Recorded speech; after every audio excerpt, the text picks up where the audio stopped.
이 함턴 로드의 저 지도를 보면 여기가 남부연합수도인 리치몬드로 가는 바닷길이에요. 이거 저 햄턴 로드의 북쪽에 딱 그 병목에 있는 요새가 바로 먼로 요새라고 있었습니다. 근데 이 먼로 요새를 딱 북군이 계속 장악하고 있으니까 여기를 뚫지 않으면 우리가 못 나가겠다. 비장의 무기를 여기서 만들어야겠다는 생각을 딱 하게 되는 겁니다.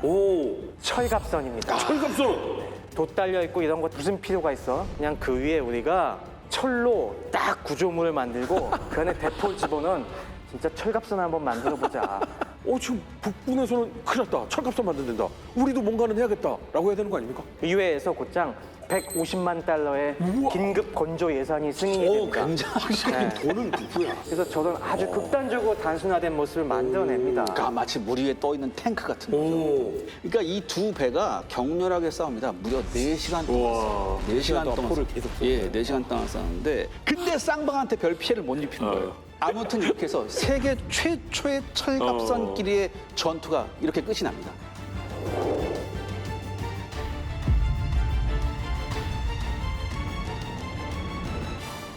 그러면 지금 이거를 양측의 병사들만 경험한 게 아니라 버지니아는 이 북군을 공격했었으니까 거기에 있는 기지의 사람들과 그 주변 사람들도 봤을 거고 구경했을 것 같아요. 남군도 쫙 소문이 퍼졌을 거 아니에요. 이제 대세는 철갑선이네. 북군 관계자들, 신문 기자들뿐만이 아니라 유럽에서 나와 있는 참관단들까지 와서 봤는데 다들 깜짝 놀란 겁니다. 어마어마한 혁신을 이뤄냈네. 맞아요. 우리는 생각지도 못했던 이런 함선을 만들어서 그리고 저렇게 퉁퉁퉁퉁 튕겨내는 걸 보고서 다들 충격을 먹어갖고 터미네이터 보는 느낌이었을 거야. 그렇죠. 그러면서 다들 본국에 보고합니다. 전쟁의 새로운 시대가 열렸습니다 하면서 막 타전을 하고 그리고 당장 북부 해군에서도 엄청나게 만족을 합니다. 이 에릭슨 이런 명작을 만드는 이러면서 줄이야. 나중에 손잡고 선생님 덕분입니다. 막 이러고. 맞습니다. 그래서 에릭슨 선생님 당신 덕입니다 하면서 곧장 플렉스해서 당장 계약 체결합시다 하면서 이때부터 모니터 피버, 모니터 열풍이 불었습니다. 여기에 앞으로 미래는 너무 빤해요, 사실. 너무 빤한데 버지니아는 그래도 지금 1대1인 상황에서 돌아갔잖아요. 그러면 이 뒤에도 뭔가를 하려고 하지 않았어요? 그렇죠. 뭔가 해보려고 했는데 이 햄턴 로드에 딱 모니터가 들어와서 같이 맞상대를 딱 가드로 올리고 있으니까 제대로 뭐 활약을 더 이상 못하고 그 다음에 오래지 않아서 1862년 5월에 북군이 노폭을 탈환합니다.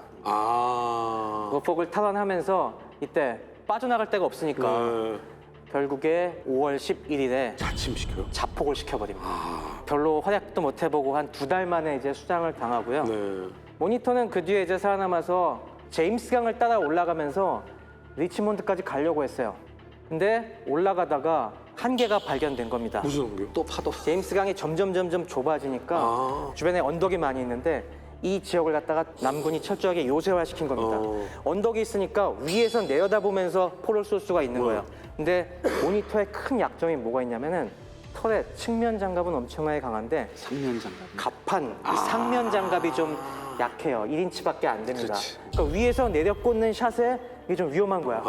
그리고 이제 저게 고각 사격이 안 됩니다. 포탑에 들어가 있으니까. 그렇죠. 그러니까 좀 위에서 쏘는 이걸 속수무책이죠. 포대를 상대를 못 하겠으니까 여기는 좀 아닌 것 같다 싶어서 1862년 12월에 좀 남쪽으로 내려가서 이제 남부 해안을 좀 더 두들겨라 명령을 받습니다. 그래서 12월 24일 크리스마스에 출항을 하는데 쭉 가다가 또 폭풍을 만납니다. 얘는 파도가 지적이야. 근데 이번에는 너무 파도가 세서 흘러 들어오는 물을 막질 못해요. 굴뚝으로도 들어왔어요. 뭐야, 그러면 침몰돼요? 그래서 침몰합니다. 허망한데요, 결말이? 그래서 딱 차라리 버지니아가 낫다. 그러니까 운명이 되게 1862년 12월 31일 제 생일날 모니터가 침몰하고 맙니다. 그런데 이게 1970년대에 발견이 됩니다. 바닷속에서. 그 전에 이 모니터 함을 갖다가 발견하려고 많은 사람들이 노력했는데 70년대 드디어 해저 탐사에서 딱 발견이 되고서 90년대부터 미 해군에서도 워낙 상징적으로 중요한 군함이니까 해군의 지원하에서 이를 인양을 시도를 해요. 그래서 조금씩 인양을 하다가 2000년대 들어와서 드디어 저 포탑에 포가 실려있는 상태로 인양하는데 인양하고 보니까 그 안에 시신까지 있었어요.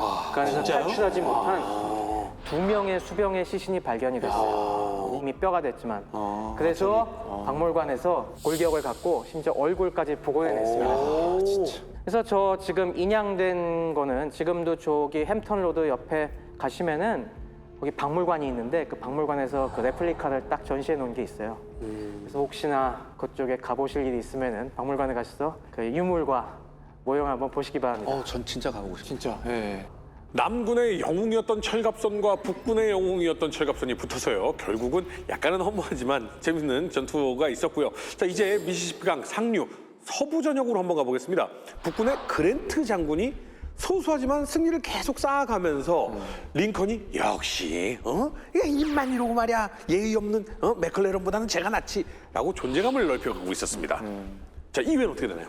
그러니까 시기로 따졌을 때는 1862년 2월부터 4월 사이인데 바다에서는 이렇게 어마어마한 해전도 일어나고 그렇지. 뭐 했었는데 지상에서는 링컨이 제발 좀 싸워달라고 이렇게 사람들한테 다 이야기하는데도 큰 움직임이 없었습니다.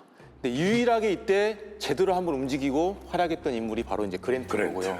근데 그랜트도 이렇게 나가는 게 쉽지 않았던 게 뭐냐면 그랜트의 직속 상관이었던 또 할렉 같은 경우는 그랜트를 조금 시기했어요. 그 능력이나 여러 가지 면에서. 그래서 나는 공격하고 싶습니다. 그랜트가 이야기하는데 허가를 잘 안 해주는 거예요. 그러면서 그랜트가 겨우겨우 대통령도 저렇게 우리 보고 하라고 하는데 해야 되지 않겠습니까? 해서 이제 딱 승인을 받아가지고 행동에 나섭니다. 사실 이제 이 지역에서 북군의 이제 궁극적인 목표는 뭐냐면 미시시피강을 확보하는 거예요. 그래서 미시시피강과 그 주변을 장악해가지고 남부의 심장부를 팍 찔러가지고 이제 봉쇄하겠다는 그런 의도인 거잖아요. 근데 그거를 그랜트는 너무나 잘 알고 있었던 거고 그랜트가 즉각적으로 본인의 기지였던 이제 카이로와 그 다음에 이제 파두카에서부터 병력을 이제 움직이기 시작을 합니다. 그래서 그랜트가 노렸던 것은 먼저 저기 보면 미시시피강이 있는데 동쪽에 지금 테네시강이 있잖아요. 네. 그래서 테네시강에 쭉 보면은 헬리오세가 있습니다. 저길 잡으면 테네시강을 잡을 수 있다. 그래서 저기를 딱 노리고 이제 가는 겁니다. 그런데 카이로서부터 걸어가기엔 어때요? 너무나 멀어요. 네. 이때 그랜트가 활용한 게 뭐냐면 바로 해군이에요. 강상해군. 병력을 배에 태워가지고 최대한 배로 이렇게 돌아서 가서 코앞에 이제 병력을 내려놓는 겁니다. 한 6km 정도 떨어진 곳에.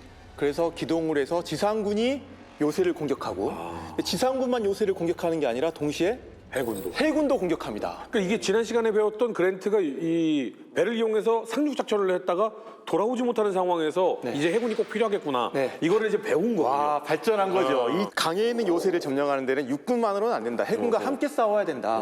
그래서 그 해군에는 사실 당시에 이제 푸트라는 대령이 같이 함께 있는데 7척의 건보트를 데려옵니다. 근데 이게 최 박사님 이 사진 보고 한 번만 좀 설명해 주시면 이게 철갑선 같아요.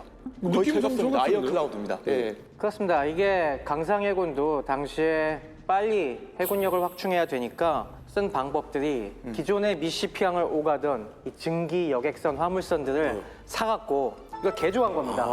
지난번에 거기다 뭘 덧댔냐에 따라서 뭐 팀버클레드, 틴클레드, 심지어 목화를 싼 코튼클레드 얘기했지 않습니까? 이제 약간 철판도 덧대갖고 리버 일종의 아이언클레드를 만든 거죠. 그래서 쟤네들이 어느 정도의 방어력도 갖췄고 그리고 포가 일단 큽니다. 저런 건보트에는 보통 8인치 정도의 포, 해군의 바다에서 싸우는 것들의 11인치, 15인치에 비하면 좀 작지만 그래도 8인치면 화력이 만만치 않거든요. 네. 그러니까 자기 체구에 비해서는 굉장히 큰 포를 실은 거예요. 그렇죠. 네. 그래서 그런 포를 이용을 해서 아낌없이 화력 지원을 해준 겁니다. 네. 그랜트가 한 17,000명 정도의 병력을 데리고 가는데 지상군이 이제 상륙해서 이제 가잖아요. 그러면 요새를 지상군과 저 건보트 7척이 거의 동시에 공격하자 이런 계획을 가지고 가는 거예요. 굉장히 입체적인 작전이에요. 그렇죠. 한쪽은 강에서 공격하고 하나는 후면에서 지상에서 공격하고. 근데 이게 진짜 당시의 지휘관들은 이해를 잘 못하는 거였어요. 그러니까 그랜트의 이게 첫 번째 능력인가 특징입니다. 합동작전을 잘했다.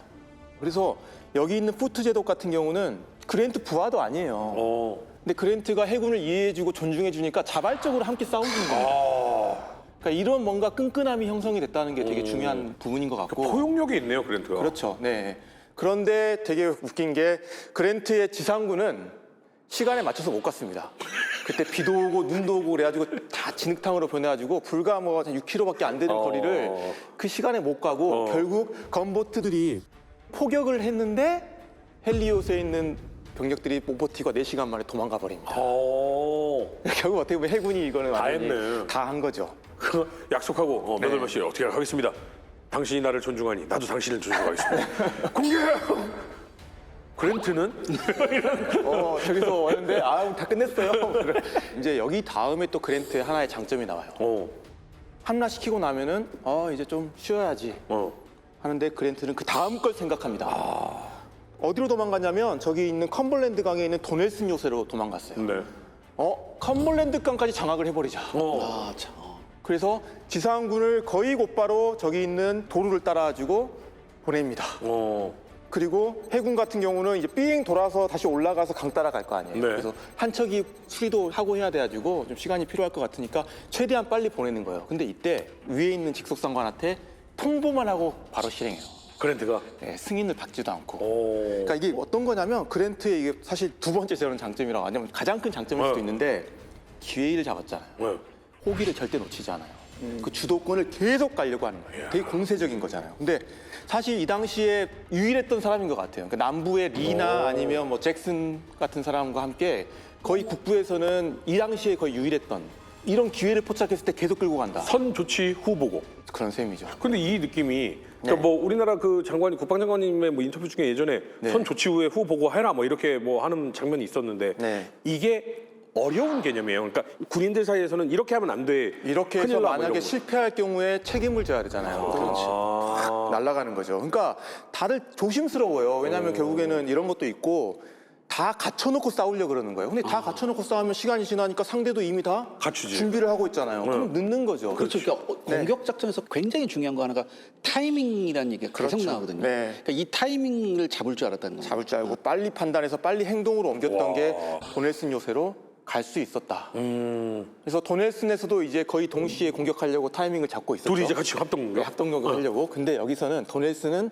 남군도 이제 알아차렸어요. 그래서 나름 방어도 좀 갖춰놓고 있었고 헨리 같은 경우는 대단히 저지대에 있어가지고 건보트의 공격에 취약했습니다. 근데 도넬슨 같은 경우는 고지대에 있다 보니까 철갑선의 약점은 머리 위죠. 위죠. 거기서 건보트를 때립니다. 그래서 건보트가 다 망가져서 가버려요. 그러니까 결국 여기서는 합동작전이 안 되고 지상군만으로도 이제 공격을 해야 되는 상황이 네, 됐는데 쉽지 않은 싸움이었어요. 그렇죠. 그런데 사실 북군보다 남군이 더 취약했습니다. 왜냐하면 북군이 지금 이렇게 포위한 상태잖아요. 네. 그럼 남군이 이제 버텨야 되는데 그 버틸 만한 힘이 별로 없었던 거예요. 특히 남군 같은 경우는 부대가 여러 부대가 있었는데 지휘 통일이 안 됐어. 협조가 잘 안 되면서 서로 간에 서로가 못 믿는 약간 그런 불안한 상태에 계속 있는 상황이었던 거고 이제 뭔가 이쪽에 있는 정면으로 남쪽이 확 공격을 해오니까 북군이 막 밀려날 것 같은 거예요. 그러니까 그랜트가 또 거기 찾아가가지고 버텨라. 그러면서 그랜트가 어떤 생각을 하냐. 남군이 이쪽을 공격했으니까 저쪽은 좀 비어있겠네. 저쪽을 공격해. 그러니까 잘 상황을 판단을 한 거죠. 그러면서 확 이 전선을 좁혀가지고 포위망을 좁힙니다. 그러자 아니나 다를까 남군 같은 경우는 사실 그렇게 정면으로 공격했던 것은 탈출하려는 움직임입니다. 탈출로 확보를 네, 위해서. 확보를 위해서. 그래서 남군이 못 버티고 하나 둘 탈출하다가 마지막 남은 부대가 하나 있었는데 이 사람이 버크너라는 사람입니다. 버크너. 네, 버크너는 저희 태평양 전쟁에서 오키나와군을 지휘했던 그 버크너의 아버지입니다. 늦둥이를 나섰잖아요. 늦둥이. 네, 그 네. 현장에서 나중에 결국 사망했던 그 장군님. 네, 집차 타고 왔다 갔다. 그렇죠. 네, 그 아버지예요. 최초로 항복한 남군의 장군이었습니다. 버크너가. 근데 아무튼 이 사람은 그랜트한테 돈 빌려준 적도 있고 돈을 빌려줬죠. 예, 사가지고 사 먹어. 사업할 때 채무 관계가 좀 있었군요. 네, 채무하겠어. 그래서 그랜트한테 요구를 하죠. 야, 나 이제 항복하고 싶은데 뭐 좀 이런 대우를 좀 해주라. 근데 그랜트가 딱 한마디 합니다. 무조건 항복해라. 조건 필요 없어. 무조건 항복. 그럼 무조건 항복할 테니까 돈 갚아. 그래서 무조건 항복을 하게 됐고 이때 그랜트가 국가적 영웅이 됩니다. 별명까지 얻어요. Unconditional Surrender Grant. 무조건 항복을 요구하는 북부의 명장. 왜 되는 저런 거죠. 별명이 붙었는지 기억하시겠죠. 네. 그전에는 율리시스가 네. 유슬리스로 불렸다면 그냥 US잖아요. 똑같이 율리시스 네. S. 이게 Unconditional Surrender로 바뀐 겁니다. 네. 그러니까 사실 이 두 곳의 점령은 남북 전쟁의 첫 번째 전환점이라고 평가하는 사람도 많아요. 어떻게 보면 제대로 북군이 처음으로 이긴 거잖아요. 그렇죠. 계속 지고 있다가 네. 여기서 그러면서 이제 다른 장군들도 조금씩 움직입니다. 북부의 이제 뷰엘 장군 같은 경우는 테네시주의 내시빌까지 장악을 해가지고 이제는 켄터키주의 전부와 테네시주의 절반이 북부에게 넘어가는 어허. 그런 상황이 됐던 거고. 그러니까 약간 느낌이 처음에는 네. 공격했다가 내가 괜히 덤탱이 쓰고 네. 욕먹고 하느니 이게 좀 상황을 봐야지라고 하는데 누구 하나가 이겨나가기 시작하면 네. 달리기 시작하는 거잖아요. 그렇죠. 네. 포프 장군이 아까 이제 컬럼비아에서 철수했었는데 이제 뉴마드리로 갔다가 뉴마드리에서 철수를 해버립니다. 그 제일 요충지잖아요. 컬럼비아랑 뉴마드리가. 근데 거기까지도 뺏겨요. 남부. 그러면서 이제는 미시시피가 거의 상실될 위기가 된 겁니다. 근데 그 상황에서 남부도 뭐라도 해야 될 거 아니에요. 그래서 남부의 당시에 가장 명망이 높고 제퍼슨 데이비스 대통령이 가장 신뢰했던 존스턴인데 그 우리가 아는 존스턴이 아니고 시드니 존스턴이에요. 예, 이 사람이 미시시피주 가장 북단 끝에 있던 철도 교통의 요충지였던 코린스라는 곳에서 병력을 이제 모으기 시작합니다. 그러면서 뷰리가드도 부르고 보리가드도. 그래서 어떻게든 병력을 다 모으는데 이때 주로 왔던 병력이 루이지애나에서도 병력이 많이 왔고. 그래서 겨우겨우 한 4만여 병력을 모으면서 어떻게든 이제는 다시 반격해서 찾아야 되는 혹은 여기를 막아내야 되는 그런 상황 속에서 이제 여기는 북부는 내친 김에 여기까지 내려가자. 그래서 군대가 다 움직이기 시작합니다. 누가 가장 먼저 움직였겠습니까? 그래. 그랜트가 가장 먼저 움직입니다. 강 따라서 쭉 내려와가지고 저기 코린스 위쪽에서 상륙을 해가지고 코린스로 가려고 준비를 하고 있었는데 이때 남부가 상륙했던 그랜트군을 공격해버리죠. 그게 바로 이제 뭐 실로 전투라고 하는 샬로 전투 혹은 실로 전투라는 아주 유명한 전투인데 여기서 북군 같은 경우는 나름 기습을 당한 거예요. 그래서 첫날 엄청나게 많은 피해를 받고 전선이 되게 위태위태하는 그런 상황이 됐습니다. 사실 지금 그랜트 군은 네. 사실 공격 작전만 거의 했었지 방어 작전은 한 적이 없었고 그렇죠. 남군 같은 경우도 계속 초반을 빼놓고는 네. 막아내는 작전을 했었지 공격하는 작전은 별로 없었는데 무려 4만의 군대가 그것도 네. 지금 명장들이 지금 불러와서 네. 군대와 함께 대규모 병력을 움직인 거잖아요. 그렇죠. 그러니까 그랜트 군대도 처음보다는 많아졌어요. 그랜트가 아까 이제 도네스를 함락시키고 나서 소장으로 진급을 했고 잘 싸우니까 병력을 많이 줬죠. 그래서 그랜트 군도 한 3만 5천 정도로 늘어나긴 했지만 병력 면에서는 남군이 훨씬 우위였고 그랜트도 예상하지 못한 상태에서 남군이 이제 공격을 하니까 사실 당황했던 부분도 있고 그래서 그랜트는 사실 지휘소가 좀 떨어져 있었습니다. 그래서 다음 날 아침에 가서 보니까 상황이 매우 안 좋은 거예요. 그래도 그랜트가 근데 여기서 캄합니다. 이게 그랜트의 네 번째 아마 특징인 것 같아요. 당황하지 않은 거야. 이런 상황에서도. 그래서 조치를 한다는 겁니다. 그래서 그랜트가 한 게 뭐냐면 가지고 있던 예비 병력을 다 몰아넣는 거예요. 정광석화처럼 자기가 생각했을 때 중요한 지점에 다 투입합니다. 이게 또 다른 북부의 장군과 좀 차이예요. 다른 북부의 장군들은 안전을 추구한 나머지 병력을 계속 남겨놓거든요. 끝까지 남겨놓으려고 하죠. 네, 근데 그랜트는 어쨌든 이 순간만큼은 다 쏟아붓는다. 너무 많이 죽는 거 아니에요? 그래서 많이 죽었죠. 네. 그러니까 이게 잘못되면 엄청난 많은 피해도 난다는 거를 알게 됐어요. 사실 이 전투에서 이틀 전투인데 양측 합쳐서 2만 4천 명이 죽었거든요. 이게 자칫하면 그랜트가 갖고 있는 모든 병력이 녹아 없어질 수도 있는 상황. 그렇죠. 네, 실제 많이 피해를 입었고. 근데 어쨌든 북부가 승리를 거두긴 했습니다. 남군이 물러갔기 때문에. 근데 그랜트는 엄청나게 많은 비판을 받게 됩니다. 심지어 도살자 그랜트라는 별명을 그러니까 받았고. 자기 병력을 너무 갈아 넣었다. 너무 갈아 넣었다. 이건 진짜 당시의 사람으로서는 상상할 수 없는 수치였거든요. 그러면서 그 전날 술 마신 거 아니야라고 이제 루머까지 퍼지면서 그 얘기가 진짜 아직도 나오는군요. 아직도 나와요. 그러면서 실제로 그랜트가 여기서 그랜트의 위에 상급 지휘자가 그랜트를 해임시켜 버립니다. 그래서 할렉이 직접 내가 이제 군대를 이끌겠다라고 하면서 그렇게 조치를 취해 버리는 거고. 근데 여기서 사실 그랜트가 첫날 병력을 잃고 첫날 전선이 위태했던 것은 그 위쪽을 방어하고 있었던 셔먼의 좀 실수가 컸거든요. 셔먼 장군의. 근데 그랜트는 끝까지 도화 탓을 하지 않았어요. 근데 이건 내 잘못이다. 그러니까 저는 이게 그랜트가 가지고 있는 또 하나의 장점이라고 생각합니다. 멋있다. 알렉은 어떻게든 시기하다가 저거 지가 계속해서 치고 올라오는데 하다가 옳았구나 이 기회 잡았다고서는 해임시켜 버렸는데 네네. 부하의 잘못을 끝까지 덮으면서 내 책임이다라고. 그렇죠. 그러면 이게 굉장히 그랜트의 장점 중에 하나였는데 그랜트가 남의 공을 사서로이 탐하지 않고 남의 허물도 잘 덮어주고 이런 것 때문에 굉장히 인망을 많이 얻었어요. 네. 유명한 얘기가 나중에 셔먼이 멋있는 바다로의 행군 계획을 갖다가 딱 갖고 와서 장군님 제가 이렇게 한번 해보겠습니다라고 했는데 그때 마침 그랜트도 비슷한 생각을 하고 있었어요. 그래갖고 주머니 속에 자기 아이디어를 적어 왔는데 셔먼 걸 보니까 나랑 거의 비슷한 생각을 해. 그러니까 잘했어. 오케이 하고서 이렇게 네 라고 하고 의견인 걸로. 그렇죠. 그리고 자기 의견은 그냥 주머니에 넣고 네. 보통 웬만한 얍삽한 리더들 같은 경우는 이건 내 생각이잖아. 그래 이건 내 생각이야 바로 얘기하면서 네. 역시 나의 공 이렇게 할 텐데 그랜트는 안 그러고 멋있다. 네. 그런 걸 부하를 잘 챙겨주는 네. 것 한마디로 때문에 그랜트는 자기가 제일 저자가 아니라 부하를 제일 저자로 해주는 네. 이러니까 $50지. 그렇죠. 그래서 이제 마지막으로 그랜트도 이때 깨달았죠. 남군이 결코 쉬운 상대가 아니구나. 빈 껍데기가 아니구나.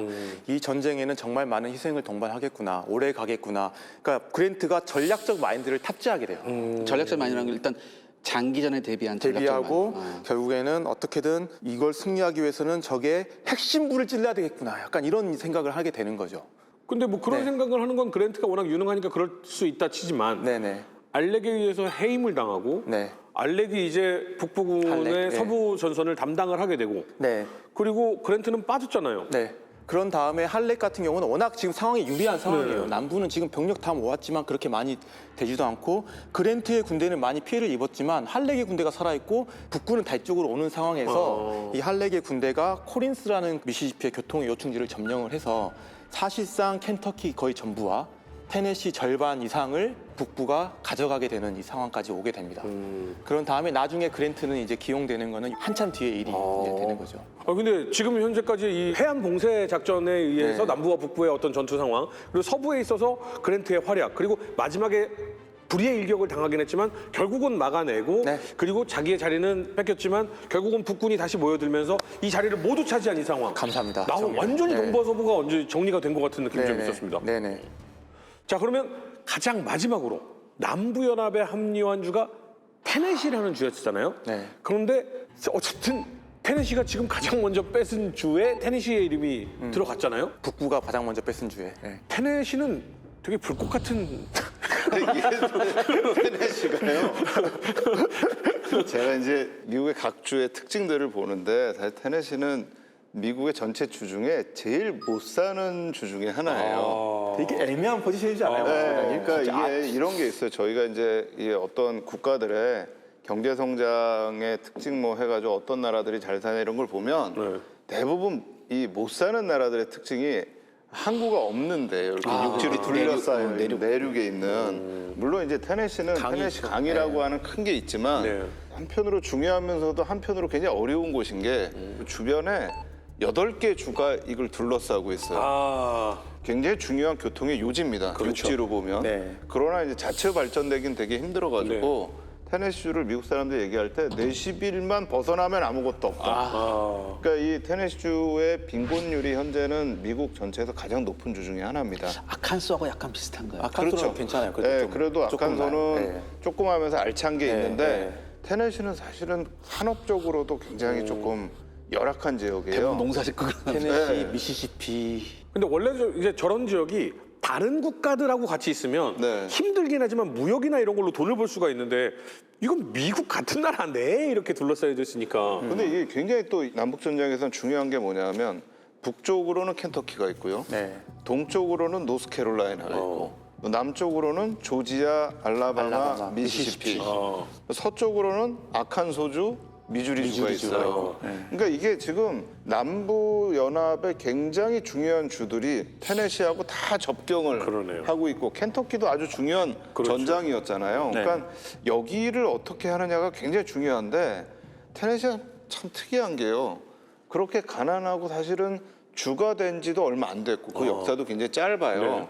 그리고 남부연합에 합류한 것도 제일 마지막인데 테네시에서 대통령이 3사람이 나왔어요. 독립 이후에 앤드루 잭슨 대통령, 제임스 포크 대통령, 앤드루 존슨 대통령 이렇게 3사람이 있어요. 앤드루 잭슨은 1829년부터 1837년까지 네. 이제 대통령을 했고 이제 인디언 이동 명령을 하면서 미국의 땅을 넓히는데 굉장히 중요한 역할을 했던 사람이고 이제 제임스 포크 대통령은 1845년부터 1849년까지 대통령을 하면서 텍사스주를 합병을 하고 그 다음에 이제 캘리포니아를 획득하고 서북쪽으로 오레곤 쪽을 합병하는데 굉장히 중요한 역할을 했던 사람이고 앤드루 존슨은 링컨 대통령이 사망한 다음에 대통령직을 승계하신 분입니다.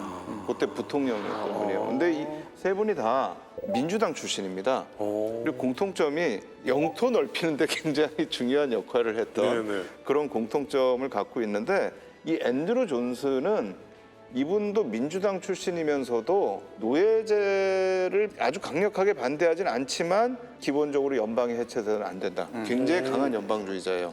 그래서 테네시주가 우리는 남부로 합류를 한다라고 마지막 결정할 때도 끝까지 이분은 안 된다. 해가지고 민주당인데 약간 공화당 마인드시네요. 네, 그래서 이게 남부연합 쪽의 상원 의원들이 다 사퇴하고 할 때도 이분은 그냥 남아 있었어요. 난 남아서 우리가 기본적으로는 연방을 지켜야 된다. 해가지고 결국에 가서는 이제 64년에 대통령 선거 때에 부통령으로 이제 링컨과 파트너가 되는 거죠. 어떻게 보면 저는 이 정치적 의미도 있는 것 같아요. 네. 이 정치를 할 때 또는 어떤 사람이 일을 할 때 내가 어떤 신념을 가지고 이게 전체를 따라가지 않고 나는 시대를 보고 이렇게 가겠다라는 거를 좀 제대로 봤던 그런 인물임에도 불구하고 사실은 미국 전체 대통령 중에 가장 인기 없는 대통령 중에 한 사람입니다. 그래요? 사실은 나중에 이제 들으면 굉장히 멋있는 분인데. 네, 보통 이 승계한 사람들이 보통 인기가 없는데 이 앤드류 존슨이 이렇게 하다 보니까 테네시주 의사당을 북군이 점령을 하고 여기를 이제 통제하기 위해서 군사총독으로 임명을 합니다. 그러면서 이제 여기가 군사적으로 니네가 남쪽을 위해서 움직이지 못하게 하겠다라는 부분들을 여기에서 이제 통제를 해버리게 되는 이게 거죠. 시각에 따라서 정말 다른 게요. 저는 들으면서 굉장히 의지가 있고 멋있는 분이구나라는 생각을 했는데 반대 입장으로 생각하면 남부 입장에선 저 배신자, 우리의 입장 대변 안 하고 저거 북군한테 꼬리 흔들고 있네라고 하고 북부 입장에선 저건 남부 사람이 왜 저렇게 자꾸 우리하고 친한 척해? 그러니까 양쪽 다 싫어할 수도 있겠다는 그래서 생각이 시대의 흐름을 따라간다고. 그렇죠. 그래서 이제 저는 이제 존슨 대통령을 보면서 약간 그런 생각을 좀 해봤어요. 네. 우리가 살아가면서 어떤 입장들을 정말 가져가야 되는지. 저는 이거는 본인이 난 이렇게 해서 정치적으로 꼭 성공하겠어라는 부분만 가지고 그런 신념이 생겼던 건 아닌 것 아닌 같아요. 것 같아요. 그러니까 본인이 나는 연방을 지켜야 되겠다라는 신념, 또 그 신념을 가지고 갔을 때에 뒤에 업적을 이루는가라는 거하고도 저는 좀 관련이 될 수가 있는 것 같고. 그러니까 원장님한테 그냥 개인적인 궁금증이 생겼는데요. 이 각 나라들에 보면 민중들한테는 무조건 결국은 욕을 먹고 표를 잃을 수밖에 없는 정책이라는 게 있는데 국가를 위해서는 어쩔 수 없이 꼭 해야 되는 정책이 있잖아요. 이 나라가 발전하기 위해서는 어쩔 수 없이 가야 되는데 이 정책을 내 입으로 발표하면 이건 틀림없이 나에게는 치명타가 될 것이고 앞으로 내 뒤에를 잇는 사람들한테도 치명타가 될 것이야 라고 했을 때 그때 지도자들이나 그때의 정책 결정권자들은 어떤 결정을 하는 게 현명할까요? 진짜. 정말 중요하다라고 생각하는 거는 밀고 나가야 되는데 사실은 저는 사회적인 여론을 움직이는 게 저는 제일 중요할 것 같아요. 그러니까 그 여론을 움직이지 않고 갔을 때는 나중에 그 정책이 성공하더라도 네. 뒤에 가서 저는 분명히 그거에 대한 부작용들이 발생을 하는 것 같아요. 분명히 그 의제를 밀어붙이는 것은 옳으나 네. 이것을 사람들로 하여금 먼저 네. 이해하게끔 하는 것이 더 중요하다. 그러니까 여기서도 보면은 물론 저는 이게 군대를 지휘하는 지도자로서 존슨을 임명을 하지만 그렇다고 해서 테넷이 주지사로 임명하는 건 아닙니다. 네. 그러니까 주지사는 어쨌든 그거는 주민들이 선출하게 돼 있는 거고 그러니까 이런 부분에서도 저는 약간 이 구분을 하면서 하지 않았을까. 그러니까 테네시 전체를 확 뒤집어 버리는 게 아니라 군사적으로만 테네시가 움직이지 못하도록 통제하는 이런 부분들이 있었던 게 아닌가라고 저는 생각이 듭니다. 이 부분은 그럼 링컨이 참 정치를 잘한다라고 그러니까 저는 봐야 되는. 이 진행을 하면서 이렇게 보면 처음에 우리 그린 얘기 나왔잖아요. 네. 그러니까 나도 그린이야. 링컨도 그린이죠. 그러나 지나가면서 이 양반은 정치적인 그런 능력들이 또 그 수완이 발휘가 되는 것 같아요. 이게 역전다방의 또 하나의 성과입니다. 원장님께서 처음에는 링컨에 대해서 막 그 정도까지는 안 했는데 점점 이제 알면 알수록 대단한 사람이구나 이렇게 인정을 하고 계세요. 말은 아휴, 너도 초보고 나도 초보야. 우리 모두가 초보야. 그런데 초보라고 하면 너무 우뚝 서 있는 결정들을 많이 하는 그런 모습을 보이고 있습니다. 자, 그러면 전선을 한번 이동을 해보도록 하겠습니다. 동부전선에서는 철갑선 길이의 대결이 있었고요. 서부전선에서는 우리의 50달러께서 너무나도 활약을 펼치면서 사실 북군이 굉장히 강하게 압박을 해 들어오고 있습니다. 게다가 북부 해군까지 뉴올리언스로 좌표를 찍고 온다면서요. 그렇습니다. 미시피강을 상류로부터 쭉 내려오고 있다면은 하류에서도 이제 밀고 올라가지 않습니까? 근데 이게 미시피강 하구를 딱 막고 있는 유명한 도시가 뉴올리언스죠. 뉴올리언스. 이 뉴올리언스를 통과해서 이제 북부의 강력한 해군이 강으로 또 거슬러 올라갈 수 있어야 네. 완벽한 미시시피강의 통제가 되는 겁니다. 뉴올리언스 많이는 들어봤는데 네. 좀 유명한 게 뭐가 있어요? 뉴올리언스는 그죠 재즈의 도시로서. 재즈. 네. 아, 그 양복 입고 스탠딩 마이크 잡고 노래하는 흑인들의 모습이 아까 뉴올리언스예요? 그 재즈 노래뿐만 아니라 뭐 색소폰 재즈나 뭐 이런 그 모든 종류의 재즈는 연주 굉장히- 이게 딱 연상이 돼요. 제가 미국에서 못 가보아서 너무 후회되는 곳이 저곳이고요. 그럼 저곳에 가면은 그런 재즈바가 굉장히 많이 있겠네요. 많이 있죠. 그러니까 저게 그 디즈니 만화 중에 그 개구리 왕자 나오는 거, 네. 변신하는 거. 그게 무대가 저기 뉴올리언스. 우리는 개구리 왕자님이라고 많이 네. 그리고 저기가 이제 지금도 그 문화적으로 정말 역사적으로 유서 깊은 풍요로운 그런 도시의 이미지, 남부의 이미지가 가장 강한 사실 도시고요. 당시에는 남부에서 인구가 가장 많았던 도시입니다. 그리고 남부의 최대 항구였죠, 저기가. 그래서 엄청나게 중요한 곳이었습니다, 저기는. 그러다 보니까 아무래도 흑인 노예들이 많이 있었으니까 그런 재즈의 발달도 있었겠다라는 좀 생각이 드네요. 네. 그래서 1862년 4월 달에 이 뉴올리언스에 대한 공략도 시작을 하게 됩니다. 그런데 이제 시기가 북쪽에서 그랜트가 드디어 남으로 내려오고 있기 때문에 남부 쪽에서는 뉴올리언스를 신경을 못 쓰고 있었어요. 이거에 대한 자신감이 있었습니다, 사실은. 뉴올리언스는 지금도 보시면 아시겠지만 미시시피강이 하구로 딱 나가면서 이게 꾸불꾸불하게 굉장히 큰 강이기 때문에 복잡하게 나가요. 그래서 이 바다 쪽에서 들어오는 입구에 이것도 양쪽만 딱 틀어막으면은 설마 여기를 아무리 천하무적 해군이라도 들어올 수 있겠냐라는 생각을 하고 방심을 한 겁니다. 네, 그러니까 뉴올리언스가 저렇게 나와 있으니까 마치 바다와 접해 있는 것처럼 보이지만 실상은 사실은, 그렇지가 않아요. 네. 그러니까 저기서부터 미시시피 강을 따라서 쭉 올라가야 되는 거예요. 그러니까 미시시피 강을 따라서 발달한 도시고 결국에는 북부 입장에서도 공격을 하려면 저 강을 따라 올라가서 그 아까 말씀하신 요새를 뚫고 도시를 이제 공격해야 되는 그런 상황인 거죠. 그렇죠. 그러다 보니까 남군에서는 이곳에 입구 양쪽에 포트 잭슨과 포트 세인트 필립이라는 두 개의 요새를 만들어 놓고 100문 이상의 포를 갖다가 딱 배치해 놨습니다. 네. 그리고 또 한 가지 조치해 놓은 게 있습니다. 네. 이게 뭘까요? 기뢰. 아니에요. 자, 기회는 비슷한 아니고 거예요. 아니에요? 비슷한데 약간 끈처럼 생긴 거 힌트. 사슬을 이렇게 걸어서 막아놔요? 그렇죠. 철수제를 걸어 놓습니다. 주차 금지. 통행 금지 원장님. 철수제를 걸어서 이렇게 딱 봉쇄해 놓고 있으니까 아, 여기는 절대 못 온다라고 생각하고 있었는데 네.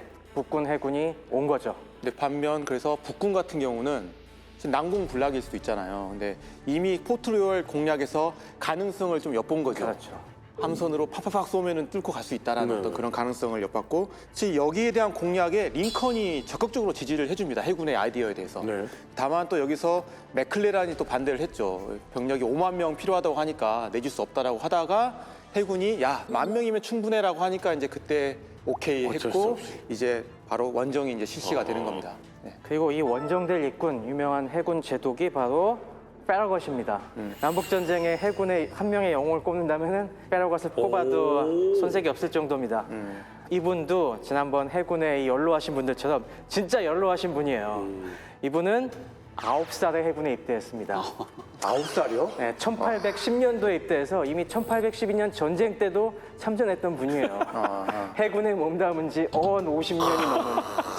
근데 앞에 선수들이 나가지 않는 이상 진급 잘 안 되고 근데 50년을 몸담았으면 뭐 아, 그렇죠. 이제 나이 60이 됐으니까. 그래서 원래 페러것 대령님 이제 연로하시니까 좀 은퇴하셔서 저희 뭐 자문위원회에 계시죠라고 하니까 내가 무슨 난 아직도 팔팔해. 난 현역으로 뛸 수 있단 말이야 하면서 멕시코만 봉쇄 함대를 이끌고 용감하게 들어갑니다. 네. 강력한 요새 두 개가 있다는 걸 알고 있기 네. 때문에 여기서는 화력의 중심을 박격포로 둡니다. 아 위에서 이렇게 떨어지게 그렇죠. 좀 높이 있는 이 네네. 요새들을 제압하기 위해서는 고각 사격이 가능한 박격포가 중요하니까 네. 박격포를 탑재한 건보트를 대량으로 끌고 가서 저기 있는 저런 그림처럼 생긴 겁니다. 이때 당시에도 박격포는 그 항아리처럼 생겼네요. 엄청 두껍게. 아, 그러니까 그렇죠. 저게 무려 19척이나 입고 갔어요. 그러니까 원래 건보트도 한 14척 입고 갔는데 네. 별도로 저걸 가지고 간 거예요. 그렇죠. 네. 저게 13인치 박격포인데 저 13인치 박격포는 100kg짜리 포탄을 쏠 수 있는 고각 사격을 할 수 있는 강력한 포여갖고 저걸로 하루에 두 요새에 3,000발 정도를 쏩니다. 엄청나게 많은 사격을 하죠. 그래서 네. 5일 동안 두들깁니다. 네. 하지만 5일 동안 두들겨도 굴복하지 효과가 않아요. 별로 없었어요. 네. 그러니까 이게 뭐 뻥 터지는 게 아니라 그냥 떨어지는 포탄. 아니요, 장렬탄도 많이 장렬탄도 썼는데 썼는데도 네, 그런데도 이게 아무래도 배에서 쏘다 보니까 정확도가 약간 떨어지고 이 요새에서도 준비를 철저하게 해놓고 있어갖고 네. 못 뚫고 있었는데 페러것이 여기서 주저앉으면은 그 노익장 페러것이 아니죠. 어. 돌파한다. 그래서 5일째 되는 날에 선도함들에게 철새를 끊어라. 그래서 끊게 한 다음에 야간을 이용해서 강행 돌파를 합니다. 밤에. 네. 물론 뭐 5일 동안 포격을 해서 요새도 어느 정도는 이제 좀 주춤한 상태에서 밤에 야간에 이 봉쇄선을 돌파해서 뉴올리언즈로 쇄도해 가는 겁니다. 요새에서는 어떻게 해요? 요새에서는 멀거니 볼 수밖에 없었지. 밤이라서 이제 정확한 생각도 못 하는데 막 뚫고 가니까 와 언제 저 철새가 뚫렸지 하면서 그냥 뚫고 가는 걸 바라볼 수밖에 없었고 뉴올리언즈는 지상군이 없는 상황에서 뚫고 들어오니까 거의 싸우지도 못하고 그대로 함락이 되어버리고 맙니다. 이래서 페러것이 10,000명이면 돼요라고 한 거군요. 네. 그때 판단했을 때는 한 민병대 3,000 정도를 판단했었는데 실제로는 거의 없었던 그런 상태였고 그러니까 말 그대로 무혈 입성을 해버린 거죠 의제에. 그러고 나니까 그 요새들도 뉴올리언즈가 뚫려버렸네 하면서 깨갱하고 요새를 버리고 손 들고 항복을 해갖고 순식간에 미시시피 남쪽 입구가 북군에 장악이 됩니다. 와, 이건 순식간에 영웅이 됐겠네요. 그렇죠. 육군 같은 경우에는 수많이 희생당하면서 이렇게 점령했다라고 하는데 여기는 아무 희생도 없이 이렇게 들어갔다면서? 진짜 맞습니다. 그래서 이 페러것도 방구석 늙은인 줄 알았더니 저분 아직도 팔팔하시구나 하면서 다시 또 엄청난 영웅이 돼서 진짜. 드디어 해군에도 정식 제독 계급들을 만들어서 리어 애드미럴을 만들어 주는데 이때 이제 페러것도 가장 먼저 진급한 분 중에 한 명입니다. 이러면 남부 입장에서는 이거 포기해야 되나? 뭐 이런 상황일 것 지금 같은데. 그러니까 뉴올린 함락은 엄청난 정치적 충격을 가져다 준 겁니다. 이 엄청난 도시가 지금 이렇게 날아가 버린 거잖아요. 근데 이제 여기를 이제 북군에서는 점령을 이제 하게 되는데 당시에 이제 남부 사람들의 어떤 반감을 내비치기도 합니다. 근데 이제 비록 많은 우여곡절도 있었고 여러 가지 문제점도 있었지만 아무튼 이후에 뉴올리언스를 북부가 계속 정치적으로 통치를 하게 되는데 제가 좀 짚고 가고 싶은 부분은 이제 군사적인 부분인 것 같아요. 그러니까 여기를 점령함으로써 이제 북군이 해야 될 것은 미시시피 강을 위로 올라가야 되는 거잖아요. 그렇죠. 그래서 실제로 이제 페러것 제독이 여기에 성공에 만족하지 않고 배를 이제 올려 보냅니다. 뚝 따라서. 그래서 여기 이제 올라가다 보면 가장 중요한 지점이 이제 빅스버그죠. 카이로에서 출발한 이 북쪽 부대와 뉴올리언스 출발한 북쪽 부대가 딱 만나는 중간 지점이 빅스버그인 거죠. 그러면 이제 허리를 잘라버리는 거네요. 그렇죠. 근데 문제는 뭐냐면 여기서 빅스버그는 중요한 만큼 남군도 잘 방어를 했고 한번 공격을 당한 이후에 계속 여기 요새를 강화를 시킵니다. 네. 그리고 저기를 함락시키려면 해군만으로는 역부족이에요. 지상군의 도움이 필요한데 사실 여기서 육군이 도와주질 않아요. 맥클레런이 또 안 도와줘요? 맥클레를 아니고 당연히 할렉인데 여기는 할렉이 안 도와줘요? 네, 안 도와줍니다. 그러니까 그 합동작전을 이해한 사람들이 별로 없었던 거예요. 저 당시만 하더라도 뭐 그랜트 정도였던 거죠. 그럼 페러것 입장에서 네. 나의 사랑 그랜트 입장에서 내가 저기 있었으면 막 이런 상황이겠네. 그러니까 루이지애나를 뺀 것 자체만으로도 엄청난 성과인데 사실 이걸 더 잘하려면 더 위로 올라갔어야 되는데 더 큰 성과로 이어지지는 못했다. 그리고 이거는 조금 더 우리가 시간을 두고 볼 문제가 돼버린 거죠. 자, 그러면 전체적으로 북부 사람들이 느끼기에 뭐 해군이 남쪽에서 올라와서 이랬다면서 뉴올리언스 꿀꺽이라며 그랜트가 이렇게 이겼다면서 이런 소문들은 막 지금 들었는데 아니 뭐 그렇게 존경받고 이 상관 보고 저 돼지라고 그러고 링컨 왔는데 내다도 안 보고 이랬던 리틀맥 그렇게 공격한다고 뭐 말을 해놓고서는 아직도 안 움직이고 있어요. 이 정도면은 사실은 제가 링컨이었으면 쟤 목 쳐라 그랬을 것 같아요. 직무유기다.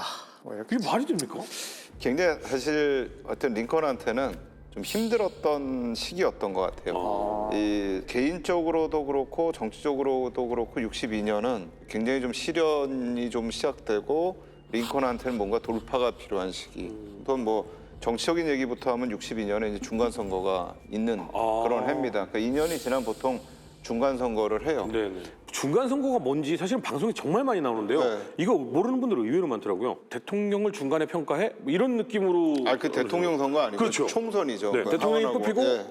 하원 의원 선거를 그렇죠. 하고 그다음에 대통령 두 선거를 번째 선거를 그렇죠. 또 하고. 근데 이렇게 그때도 되는 또 의원 선거가 또 있습니다. 네. 같이 있고. 아하. 그러니까 이제 의원 선거가 2년마다 중간에 이렇게 끼어 있으면서 네. 이게 기본적으로는 행정부를 견제하기도 하고 행정부를 밀어줄 수도 있고 이제 이런 역할을 하는 게 이제 중간 선거예요. 그 이번 대통령이 잘하고 있나 네. 못하고 있나를 중간쯤 평가해 보는 선거라서 중간 선거라고 그렇죠. 하는 거예요. 그러니까 지금 바이든 대통령 때도 저희가 지금 중간 선거를 한번 했잖아요. 네네. 그러니까 그때도 여기서 공화당이 압승을 하면 바이든의 정책에 제동이 걸릴 거다. 네. 그런데 상원에서 민주당이 이겼어요. 네. 그렇게 되면서 바이든 정책으로 그대로 가겠구나. 그러니까 이게 행정부가 정책을 쭉 해나갈 때 중간선거 역할이 굉장히 중요하거든요. 근데 그게 이제 62년 말부터 주로 말부터 해서 63년 초까지. 근데 지금 전쟁 상황이란 말이에요. 네. 그러니까 여기서 사실 지면 전쟁 동력을 잃을 수가 있어요. 네. 내가 근데 뭘 하더라도 의회가 뒷다리를 걸으면 안 되잖아요. 그러니까 중간 선거를 승리로 이끌고 가고 그 여세를 몰아가지고 남북 전쟁 빨리 끝내야 되겠다. 네. 근데 이 생각을 해야 되는 이 해인데 개인적인 시련이 또 닥쳐오는 거예요. 링컨 대통령이요? 예, 그러니까 링컨의 셋째 아들이 12살 나이로 죽습니다.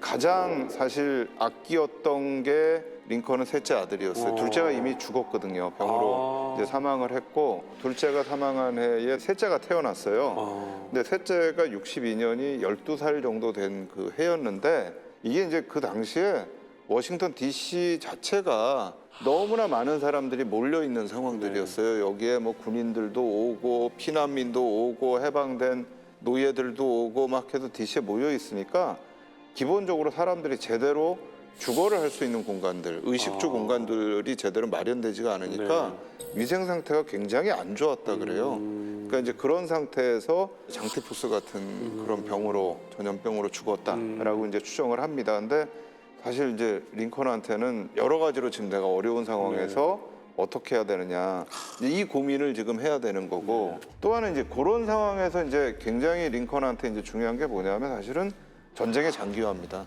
그렇죠. 그러니까 처음에 최 박사님이 아나콘다 얘기했을 때 이 봉쇄라는 거는 기본적으로 시간이 필요하다. 그렇죠. 근데 그 시간 동안 이게 전쟁이 길어지면 뭐가 문제냐? 모든 전쟁에 동일하게 나타나는 문제가 전쟁이 시작될 때는 여론들이 이 전쟁 해야 돼 네. 해가지고 우리가 뭔가 우리나라 살려야 돼 이런 여론이 막 들끓었다가 시간이 지나면 지날수록 느끼는 우리 옆집 애가 죽네. 야 우리 애가 끌려가는 거 아니야?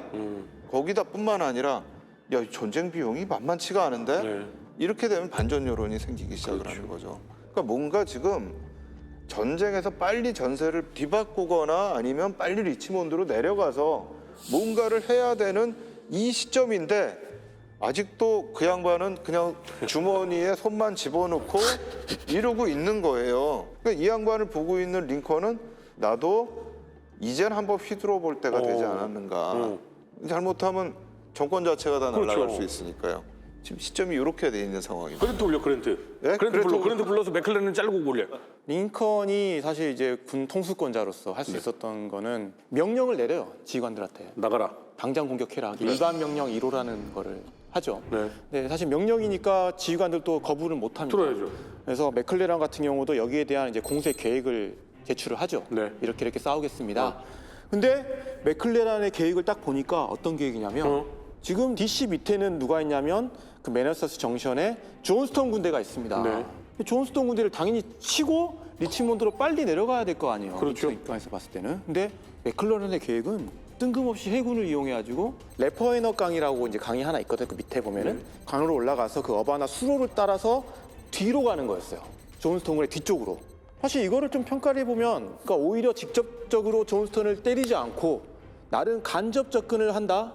희생을 최소화하면서 괜찮은 전략일 수 있잖아요. 그렇지 않아요? 그렇게 볼 수도 있죠. 그렇게 볼 수도 네네. 있잖아요. 그래서 저는 사실 이게 1차 세계대전이 끝나고 뭐 리데나트나 아니면 이런 데 유명한 군사 사상가들이 간접 전략 접근 뭐 이런 걸 내놓습니다. 네. 왜냐하면 1차 대전 때 군대가 막 충돌하니까 피해가 너무 크잖아요. 크니까. 성과도 없이. 그럴 바에는 우회 기동해가지고 전략적으로 상대방이 허점을 때려서 상대방이 스스로 굴복하게 만드는 그런 전략이 필요하지 않겠느냐라고 내세웠는데 네. 이걸 보면서 맥클레란이 간접 전략의 효신가? 뭐 이런 생각까지 들 정도로 나름 뭔가 이런 걸 내세웠는데 사실 이게 말이 조금 여기서는 안 맞는 게 뭐냐면 존스톤 군대가 앞에서 뚝 버티고 있는데 네. 당연히 링컨 입장에서는 워싱턴 DC 방어는 어떻게 할 것이냐 그렇죠. 이런 여러 가지 이제 문제들이 쭉 생기는 네. 거죠. 그러니까 한마디로 그 실현 가능성에 대한 문제가 여기서 문제가 생기는 거고 너무나 위험한 모험 아니냐 뭐 등등해서 3개월 동안 토론을 합니다 이걸로. 아이 나갈 생각이 또 없었던 거네. 네. 지금 예를 들면 휴전선 근처에 있는 앞에 있는 전망 부대를 이걸 나한테 몰아주면 내가 강릉에서 배를 타고 넘어서 노위로 올라가서 옆을 치겠다 이런 말이잖아요. 그렇죠. 예. 그렇죠. 그래서 링컨은 듣다 못해서 내 앞을 지킬 수 있는 부대는 좀 남기고 가 이런 식으로 이제 정리가 되기 시작했어요. 그걸 3개월을 맞습니다. 그걸 이제 결국에는 링컨이 사단장들까지 다 모아놓고 맥클레런이 계속 이 계획을 하고 있는 거 너희가 알고 있느냐? 너희는 어떻게 생각하냐? 라고 하면서 그때 결단을 내립니다. 네. 조건이 바로 충분한 병력을 워싱턴 DC에 남겨놓고 남겨놓을 떠나라. 이런 조건을 달고 이제 맥클레런의 계획을 승인을 해주는데 이때 이제 링컨이 했던 또 몇 가지 조치들이 있습니다. 그게 뭐냐면 기존에는 맥클레런의 포토맥 군이 맥클레런에 한 번에 12개 사단을 거느렸어요. 근데 링컨이 보기에는 사실 이게 너무나 비효율적이다. 어떻게 한 명의 지휘관이 사단을 다 관리할 수 있느냐. 그러면서 군단 편제로 바꿔버립니다. 링컨이. 맥클레런의 동의를 구하지 않고. 네. 또 하나의 이게 정치적인 게 뭐냐면 맥클레란은 사실 뭐 링컨의 부하이기도 하지만 민주당 성향이었잖아요. 노예 제도에 대해서도 지지하는 입장이었고. 근데 여기 있는 사단장들이 또 다 민주당 성향이었습니다.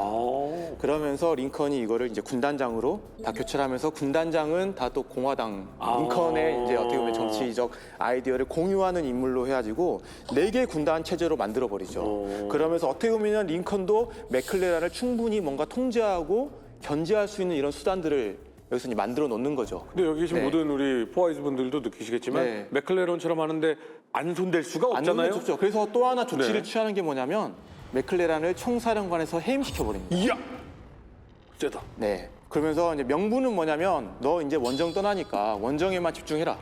그러면서 총사령관을 링컨이 직접 하게 됩니다. 그러니까 링컨이 진짜 이 총사령관을 맡는 이 기간 동안에는 대통령이자 군 총사령관을 이 두 가지 햇을 이제 링컨이 쓰게 되는 거죠. 맥클레런이 보통 사람이 아닙니다. 엄청난 신무기를 장착합니다. 네?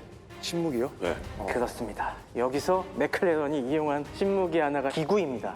정찰기구. 풍선에 뭘 채우느냐. 수소 수소. 네, 맞습니다. 그래서 수소를 그 당시엔 채우고 수소를 시작했어요. 굉장히 위험하죠. 위험할 수소를 넣는다고? 이때 신무기가 굉장히 많이 나와요. 그 중에 하나가 이제 초창기 수류탄이에요. 아, 수류탄이 이때 나와요? 초창기 수류탄은 이제 폐첨 수류탄이에요. 캡첨? 굉장히 우리가 눈여겨봐야 될 게 뭐냐면 열차포가 이때 나왔습니다. 열차포. 열차포. 네, 반도 캠페인에서 포병간 대결에서 첫 선을 보였어요. 이게. 다시 한번 주목해봐야 될 남부의 영웅이 있었습니다. 바로 스토너 잭슨입니다. 잭슨. 소수의 병력으로도 이런 식으로 과감한 기동을 통해서 지역적인 우위를 점하면서 승리하는 소위 말하는 내선 전투의 이점을 제대로 살린 게 바로 이 스토너 잭슨이었습니다.